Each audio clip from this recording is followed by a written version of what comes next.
തെരഞ്ഞെടുപ്പ് തീയതി പ്രഖ്യാപിച്ചതിന് പിന്നാലെ ഇടുക്കി ബിജെപി ക്യാമ്പ് പ്രചരണ പ്രവർത്തനങ്ങൾ ആരംഭിച്ചതായും സ്ഥാനാർത്ഥിത്വം സംബന്ധിച്ച് അടുത്ത ദിവസം പ്രഖ്യാപനമുണ്ടാകുമെന്നും ഭാരതീയ ജനതാ പാർട്ടി ഇടുക്കി ജില്ലാ സൗത്ത് പ്രസിഡന്റ് ബി.സി. വർഗീസ് പറഞ്ഞു.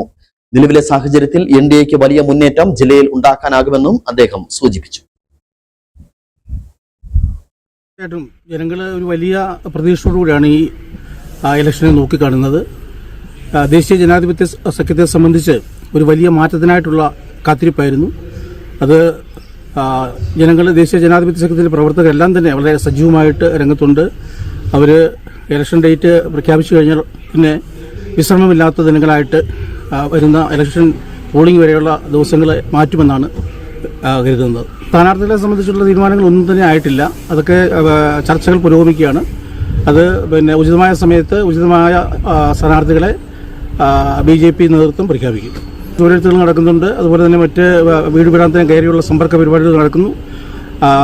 ഈ കഴിഞ്ഞ ദിവസങ്ങളിലായിട്ട് ഉടുമ്പൻചോല അതുപോലെ തന്നെ പീരുമേട്, ഇടുക്കി നിയോജക മണ്ഡലങ്ങളിലെ എം.എൽ.എമാർക്കെതിരെയുള്ള കുറ്റപത്രം തയ്യാറാക്കിക്കൊണ്ടുള്ള പ്രതിഷേധ മാർച്ച് എം.എൽ.എ. ഓഫീസിലേക്ക് നടത്തിയിരുന്നു.